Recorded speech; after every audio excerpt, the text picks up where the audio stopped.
میشه همه چی رو فراموش کنیم و دست همو بگیریم و یه زندگی جدید رو بسازیم؟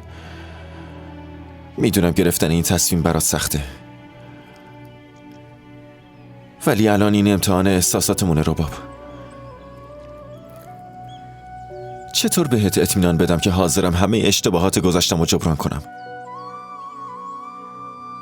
ما خیلی وقت پیش دست همو گرفته بودیم و این زندگی رو شروع کرده بودیم، توی مسیر قشنگ با احساسات جدید و نوپا. ولی تو اون احساسات رو زیر پات گذاشتی و امروز دیگه هیچ ردی ازش نمونده. امروز این حرفات منو خوشحال نمی‌کنه زینال. این احساساتت، این حرفا طلب بخششت.